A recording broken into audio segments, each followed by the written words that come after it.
Texas Governor Greg Abbott vows to pardon fascist killer of Black Lives Matter protester. In the summer of 2020, following the police murder of George Floyd, millions of people around this country from different races and backgrounds rose up to fight the plague of white supremacist police brutality and murder of Black people.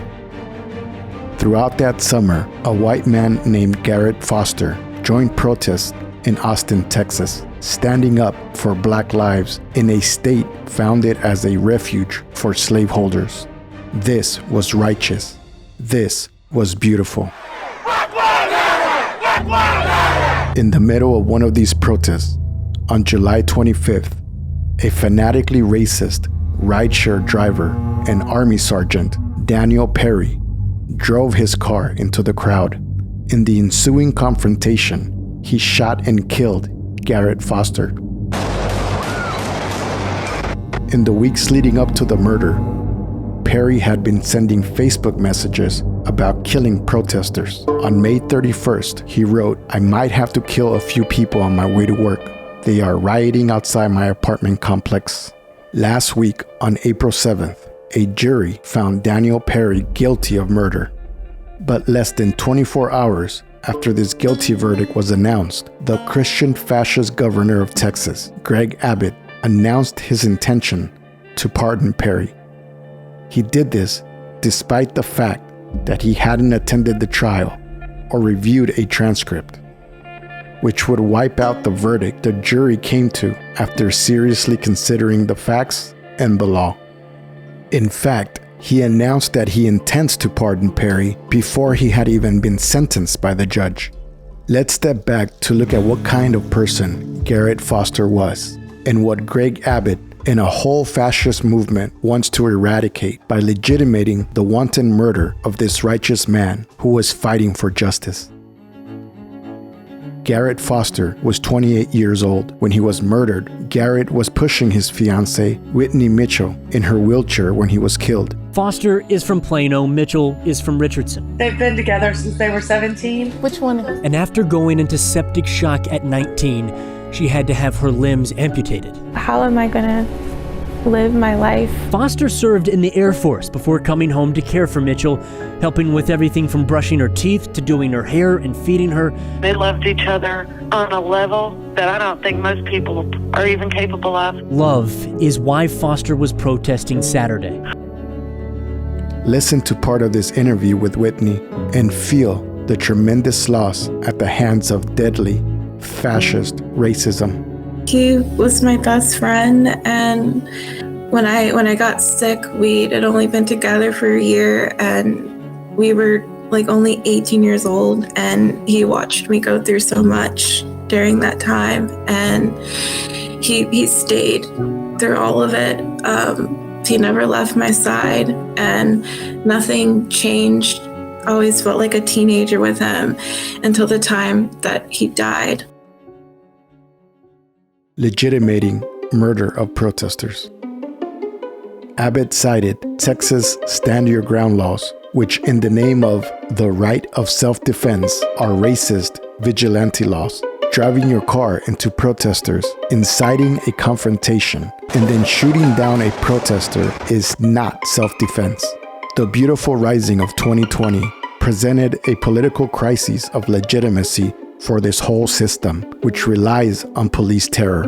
It was especially a nightmare for the fascist movement that had risen to the highest levels of power with Donald Trump. Encouraged by Trump, fascists in and out of uniform unleashed extra-legal violence to crush these protests. Now this pig, Abbott, spurred on by fascists from all over the country, is eager to break long-standing rules of the system in order to override a jury verdict against a fascist shock trooper. This man, a military veteran driving an Uber car, was convicted of murder. And what does that mean? It means that in the state of Texas, if you have the wrong politics, you're not allowed to defend yourself. So this is a legal atrocity. It's so obviously unjust that tonight we extended an invitation to the sitting governor of Texas, Greg Abbott, to come on this show on Monday. And we wanted to ask if he was considering a pardon for Daniel Perry. A system that requires racist police violence. A revolution that is needed. For all their talk of justice, the Democratic Party contends with the fascists for control of a system that requires police violence and brutality in order to function. The Democrats rely on this police violence as a foundation of their rule just as much as the Republic fascists do, and they are every bit as pro-pig as them. Law enforcement officers have a really hard, dangerous job, and they do it well, and they do it fairly, and they do it heroically. And we need to honor those folks, and we need to respect them. And around the country, and I'm incredibly grateful that all these law enforcement officers are doing such outstanding work. We don't always get that opportunity to stand and applaud the men and women who keep us safe. But they're out there. Hundreds of thousands of them, patrolling our streets every single day. You embody America at its best and at its bravest, and you set an example. Because if top cops can risk their lives to do their jobs, the rest of us should just be able to summon some tiny fraction of courage and the same sense of responsibility. Like Joe Biden says, their plan is to fund the police. We should all agree the answer is not to defund the police, it's to fund the police. Fund them. Fund them. The righteous rebellion of 2020, which Garrett Foster gave his life for, showed the potential power and the determination of the people when they do rise. But at the same time, so long as things remain within the confines of what this capitalist imperialist system will allow, the outrage of police murder will continue and even grow worse, as it has in the very years that followed this uprising. Most profoundly, the rebellion of 2020 shows the potential in the people and the need for revolution. A real revolution to truly emancipate the masses of Black people and bring an end to oppression everywhere. Neither the Republicans or the Democrats have answers that are in the interest of humanity, and leaving things to them is leading to a horrific, murderous future. A real revolution for a radically new and far better society is urgently needed. This revolution is even more possible now when both sides of the rulers are at each other's throats and the world as we know it is being torn asunder. Every week, there are new shocks and jolts, such as the murder of Garrett and fascist Texas Governor Abbott's threatened pardon. These jolts can lead people to question why things are the way they are, and if there is a way out. This rare time must not be squandered.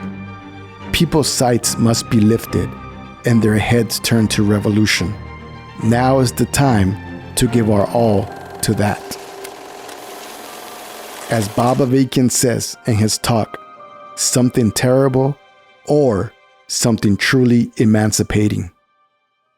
Everything depends on bringing forward a revolutionary people from among the most bitterly oppressed and all parts of society, first in the thousands and then in the millions, as a powerful revolutionary force, organized from the start and consistently with a countrywide perspective, impacting all of society and changing the terms of how masses of people see things and how every institution has to respond. Everything must be focused now on actually bringing forward and organizing this revolutionary force.